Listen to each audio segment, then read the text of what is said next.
Hello fellow scholars, welcome to the Ripe Good Scholar YouTube channel. My name is Sarah. Today we're continuing our journey through A Midsummer Night's Dream, Act 2. For a quick refresher of what happened last time, Theseus, the Duke of Athens, is excited to be marrying Hippolyta. Unfortunately, his joy is interrupted by Aegeus, a father who is demanding his daughter Hermia marry Demetrius. Hermia, however, loves Lysander.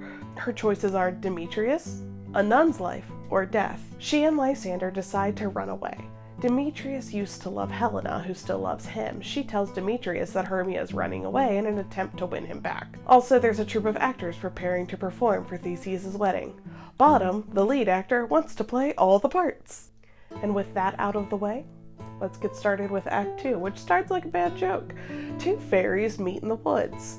One asks what the other fairy is doing. The fairy explains that they are responsible for spreading dewdrops onto the flowers for the fairy queen, Titania. Over hill, over dale, through bush, through briar, over park, over pale, through flood, through fire, I do wander everywhere, swifter than the moon's sphere, and I serve the fairy queen to dew her orbs upon the green. The cowslips tall her pensioners be, in their gold coats spots you see.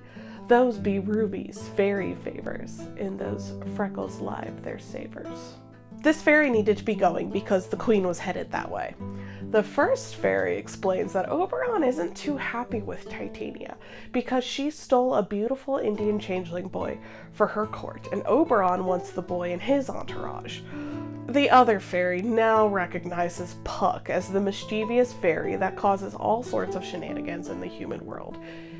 Puck happily confirms these suspicions and tells tales about all the funny pranks he plays on humans to make Oberon laugh. Thou speakest aright, I am that merry wanderer of the night. I jest to Oberon and make him smile. The wisest ant telling the saddest tale, sometimes for three-footed stool mistaketh me, then slip from her bum down topples she, and Taylor cries and falls into a cough, and then the whole choir hold their hips and laugh, and waxen in their mirth, at knees and swear. A barrier hour was never wasted there.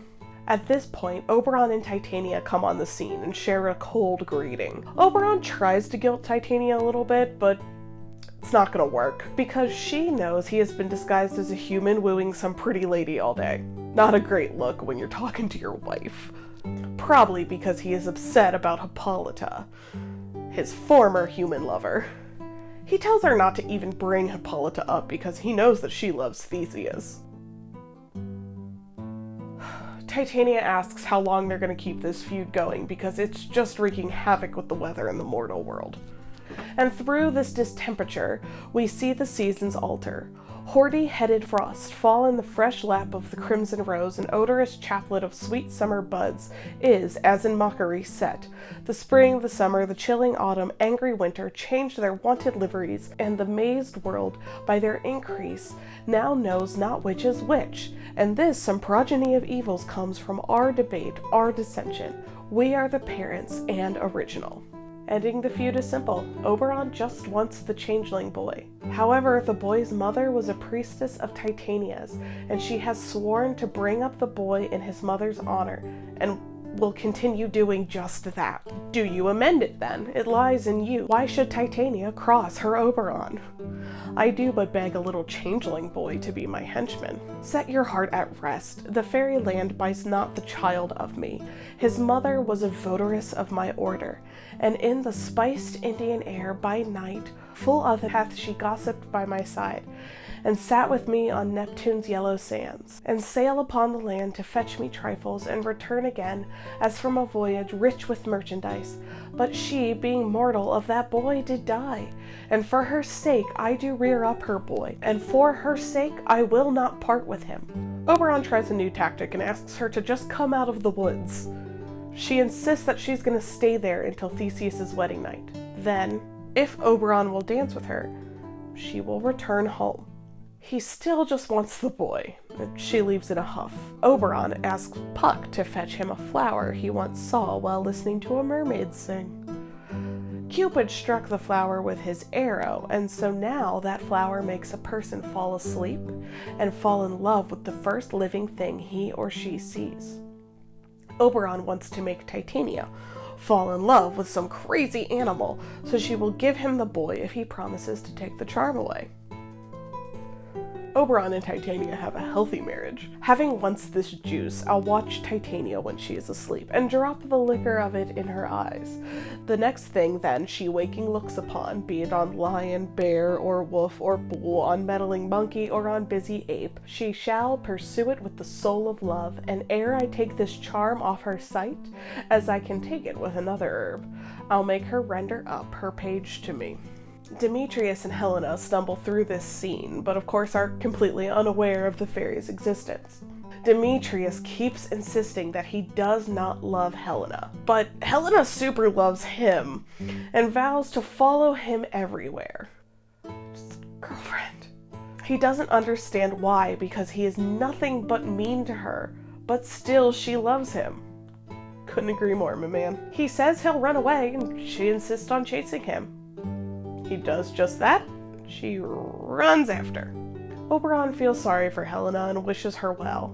When Puck returns with the flower, Oberon explains his plan, but also asks Puck to use it on Demetrius. He wants Demetrius to love Helena. The only descriptor he gives to Puck is that the man was in Athenian clothing, so nothing can go wrong there. Why would there be any other Athenians in the woods? Okay, so shenanigans successfully set and ready to go. Moving right on to Act 2, Scene 2. Titania gets ready to sleep in the woods and has her fairies sing her to sleep. Oberon pops in after the fairies leave and puts the flower juice in Titania's eyes, reminding us one more time of his plan. What thou seest when thou dost wake, do it for thy true love take. Love and languish for his sake, be it ounce or cat or bear, pard or boar with bristled hair. In thy eye that shall appear when thou wakest is thy dear. Wake when some vile thing is near. Lysander and Hermia pass through the area, again unaware of the fairies. Lysander admits that he might be lost. Hermia is just too tired to care, so she wants to sleep on the forest floor. Lysander tries cuddling up next to her, but she's not that type of girl, and asks him to sleep farther away. He does so reluctantly. Be it so, Lysander, find you out of bed, for I upon this bank will rest my head. One turf shall serve as pillow for us both, one heart, one bed, two bosoms, and one troth. Nay, good Lysander, for my sake, my dear, lie further off yet. Do not lie so near. Once they're asleep, Puck comes in quite distraught because he can't find any Athenians in the woods. Fortunately, there's some sleeping right there, so he puts the flower juice in Lysander's eyes. Through the forest have I gone, but Athenian found I none, on whose eyes I might approve this flower's force and stirring love, night and silence. Who is here? Weeds of Athens doth he wear. This is he, my master said, despise the Athenian maid, and hear the maid sleeping sound on the dank and dirty ground. Pretty soul, she durst not lie near this lack love, this kill courtesy. Churl upon thy eyes, I throw all the power this charm doth owe. When thou wakest, let love forbid sleep his seat on thy eyelid. So awake when I am gone, for I must now to Oberon. In a convenient bit of comedic timing, Demetrius runs through at this point with Helena chasing him. He's a faster runner, though, and she's pretty winded at this point. She wonders aloud why she can't be as pretty as Hermia. Oh, I am out of breath in this fun chase.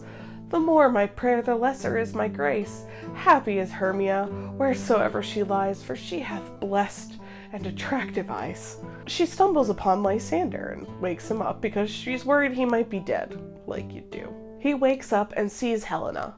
Thus, he falls in love with her. He starts confessing his love to Helena, but she doesn't believe him. She thinks he's making fun of her, so she runs off. I do repent the tedious minutes I with her have spent. Not Hermia, but Helena I love. Who will not change a raven for a dove?